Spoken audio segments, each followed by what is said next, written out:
Hello, hello, hello. It's Auntie. Guess what? I'm going to be giving you story time from my car. Yeah, I came early enough. I got a park in the car park. The car is low on gas, but we're going to make it. We're going to make it. We're going to make it. Of course, we are. So, yeah, as I said, I came early, so I have some time to kill. I love it. Actually, it's probably a good lesson for me. This period that I'm in now, this thing I'm involved in is really a lesson in waiting. I'm going to share a bit on it later, of course. I will speak freely when it's over. But it's a good experience in understanding when you're in a season of waiting and the importance of having the correct attitude, the correct posture while in that season. And it's also teaching me to be disciplined. Be disciplined and try and get out the house. Try and be punctual. Try to prepare for what I have to do and so on. Okay, so enough said. So this one is called Inspiring Stories for Amazing Girls. And Auntie is an amazing girl. I hope you could say the same about yourself, or my young ladies out there. So let me get right into it. It's a bit long. This one is called The Test of Courage. Do you know what a dare is? Maybe you've heard about it at some point. In a so-called test of courage, you are supposed to do something and overcome your fear. Wow, I'm receiving a message already. What about you? This is also something Auntie has been meditating on. You either have faith or you have fear. The two can coexist, right? If you got faith, you got to be able to overcome that fear. When you start, it ain't that there's going to be no fear. You can still be fearful and start, but you got to have some kind of action. You can't allow yourself to be paralyzed by fear all the time. For example, letting a spider crawl on your hand, touching a stinging nettle, or even eating an earthworm. Yuck! Yuck is right. This story is about a similar test of courage. Victoria was 10 years old and in the fourth grade. She was an extremely cheerful girl, just like Auntie. At school, she had two very good friends. Their names were Charlotte and Hannah, and they were in the same class as Victoria. The three girls liked to meet after school, and they spent a lot of time together. They did their homework together, played card games, and goofed around. Today, once again, they met at Victoria's home. After playing Uno in the apartment for an hour, they decided to go outside. It was a mid-August afternoon, and it was pleasantly warm. Only a few small clouds covered the bright sun. Birds chirped merrily from the trees. Victoria lived with her parents outside the city in a rural area with many trees, bushes, and meadows full of flowers. That sounds beautiful. Occasionally, sheep and cows grazed in the meadows. For a few weeks, the three girls challenged each other with dares when alone in nature. Charlotte and Hannah came up with wild ideas. Victoria, by contrast, was not fond, you hear my belly growling? Was not fond of most of the dares. However, she didn't dare to tell her friends. After all, she didn't want to be called a chicken or look like a negative Nancy. I never heard that expression. That's why Victoria had participated in every dare. As the girls walked past a tall walnut tree, Charlotte once again had an idea for a new dare. Full of enthusiasm, Charlotte said to Victoria and Hannah, I just thought of a dare. See that big tree over there? Which one of you dares to climb up there? Victoria gulped. She frowned thoughtfully. Climbing such a tall tree was not something she was comfortable with. She gathered all her courage and decided to speak her mind. Well, listen, sometimes you need to have the courage to speak your mind, to yourself and to others. Yeah, it's not an easy thing. I'm so proud of her. Well, I don't think that's a good idea. If you fell from that height, then you could break every bone in your body.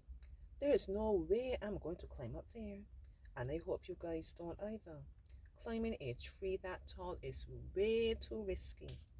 For the very first time, Victoria spoke up about how she really felt. I am so proud of you, Victoria. Are you scared? Asked Charlotte with a mischievous grin. You sound like a scaredy cat. Victoria is a scaredy cat, exclaimed Hannah in a loud voice. For Victoria, it hurt that Charlotte and Hannah were making fun of her. She still stuck to her decision to not climb the tree. It was simply way too dangerous. You go, girl. Charlotte now went to the tree and said confidently, all right, then I'll show you the scaredy cat that it's not so bad to climb this tree. Now, pay attention and take notes. Then Charlotte began to climb. Branch by branch, she pulled herself higher and higher. With every step she took, the branches cracked, and they grew thinner the further up she climbed. Broken branches fell to the ground. When Charlotte reached the halfway point, she climbed onto a thicker branch to take a short break. From there, she looked down at Victoria and Hannah. Look at how high I am. I told you there's nothing to be afraid of. This is totally easy, cheered Charlotte. But then it suddenly happened. Out of sheer joy, Charlotte relaxed for a moment and she lost her balance. With all her might, she tried to hold on to a branch, but it was too late. She fell from the tree and landed on the ground with a big thump. Ouch! Moaned Charlotte in pain. She had fallen directly on her right thigh. Immediately, Victoria and Hannah ran to help her. Are you all right? Are you in pain? Asked Victoria worriedly. I think I broke my leg.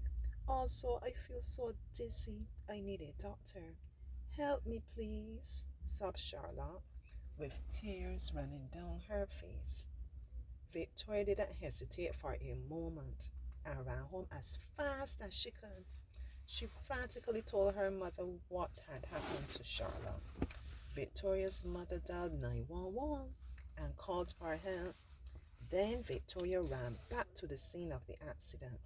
As quickly as her little legs could carry her, y'all realize Victoria taking charge of the situation. All the lot of scared cat the one call her. Victoria's being very brave. She wanted to wait for the ambulance with Charlotte and Hannah. About 10 minutes later, the paramedics arrived. He was wearing a yellow and red paramedic suit and carried an emergency medical pack with him so he could examine Charlotte closely. He carefully palpated her leg and then said, I think it would be best to x-ray your leg at the hospital. Using a blue ice-cold plastic bag, he cooled the injured leg to reduce the swelling. Charlotte was carefully carried into the ambulance and driven to the hospital. Hannah and Victoria accompanied her to offer their support. While the three girls waited for the x-ray, Charlotte said to Victoria, you were right. Now that is very brave of Charlotte. It takes a lot of courage to admit when you were wrong, the other person was right, or just maybe you made a wrong decision.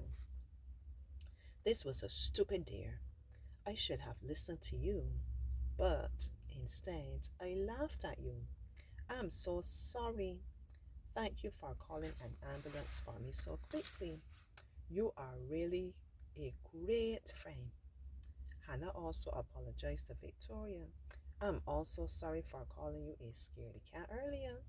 That was mean of me and it was not okay. It's okay. We all make mistakes sometimes. What Auntie's going to say now, it also takes courage to forgive. That was part of my morning meditation. This belly is just doing the most, right? I can't remember if I shared I've been doing some intermittent fasting, yeah. But I come off of that, but nevertheless, I just had me some fruit and out the house, you know. I can't be able to be punctual, but belly, tummy, look, it didn't get the memo. I love you. I love this body of mine. I don't want to get distracted about this. We gotta be able to appreciate our body and speak life over this body of ours, right? Mm-hmm. Yeah, so it takes a lot of courage as well to forgive so much. Yeah. I can't say I've forgiven everybody anytime in my life, but I know I'm getting there. Yeah, I'm a lot closer than I used to be. Mm-hmm. And my heart is a lot lighter. Yeah, you don't really take on things and allow them to burden me, and bitterness has no place in my heart. It's a journey. Okay, it's okay. We all make mistakes sometimes. Besides, we're best friends after all. Apology accepted, replied Victoria with a reassuring smile on her face. No, the doctor came back. He held a large x-ray in his hand showing Charlotte's thigh. You're lucky, Charlotte. You bruised your leg badly, but it's not broken. You have to rest your leg for a while and apply a special ointment. In 2 to 3 weeks, your leg should be fully recovered. Just don't do any more dangerous things, the doctor warned. Immediately, the three girls breathed a sigh of relief. Thank God nothing worse had happened to Charlotte. Victoria was glad she listened to her heart. Courage means daring to do something, but safety and assessing whether something might be too dangerous is also important. Balance. You must always have balance in life. You don't always have to play the superhero to show courage. You know, sometimes we feel we have a point to prove, right? Trying to impress people. It also shows courage to say no when you don't want to do something. Sometimes you show more courage by saying no than by being brave, oh my, and doing something dangerous. Victoria showed true courage and bravery by speaking her mind and standing up for what she believed in. I really like this story. I'm actually going to just read this for myself. So often, as I keep saying on this journey with these children, a lot of these books, once you read and do things with an open mind, they contain a lesson for me as well. Oh, yes. When I speak, I have conversations with my children. They say things to encourage me as much as I encourage them. Yeah. So I hope you enjoyed that story. Charlotte, Victoria, and Hannah. Yeah. Truly inspiring. So, once again, have a wonderful day and have the courage to speak up. I'm saying a special shout out to my cousin Jermaine. This was a little conversation we had. I love like when we could carve out a little time for each other during the day and just checking. Sometimes not even for 5 minutes, you know. How's your week going? How's your day going? You know, had any challenges? Anything great happened? Yeah, just checking on your people, man. So you were sharing with me on a situation that he needs to go and check in on a relative, but he said he's not quite ready to do that as yet, you know. And it just really spoke into his life and told him how much I appreciate that he understands himself. That's something I wish a lot more of us would try to do. Be aware, get to understand the way you are, and be able to understand to encourage yourself and work with yourself. Yeah. So when this now is telling me about being true to yourself in terms of expressing your feelings and so on, of course, you know, everything always aligns and yeah, falls into place. So that goes along with the same theme. How my morning is going so far. You heard the 3 things that Auntie shared from her morning. The importance of having faith over fear. The two can coexist. Okay? You can have fear and still start, but you can say that you have faith and never start. Okay? Number 2, the importance of forgiveness. Forgiving yourself, forgiving others. And it goes against how you might be feeling, but it's something that's necessary. It's something that is a release, an unburdening, a lightening of a load, right? I pray that we could all get to the point where we could forgive. Yeah. And forgive freely. And the third one was the importance of having the courage to stay true to yourself and to speak your truth. Speak your mind about how you feel, how you really feel. Don't just feel that you have to go along with things. You don't. All right? You matter. Your voice matters, your opinion, your feelings. All right? Now, this video is 15 minutes long, and I'm pretty sure I have to be heading inside soon. So let me chat later. I can come up with another story. Ideally, I want to go up and share it from the house that's under construction. Yeah, the part of the house. Yeah, it's more accessible now. Yay! I can go up and enjoy some nice breezes, nice cool breezes. So I'm thinking to do that, but we'll see. I'm also really feeling blue. I'm not sad, but I'm loving my blue that I'm wearing. See what it is? So, yeah, we'll see how that unfolds. Bye bye. Love you.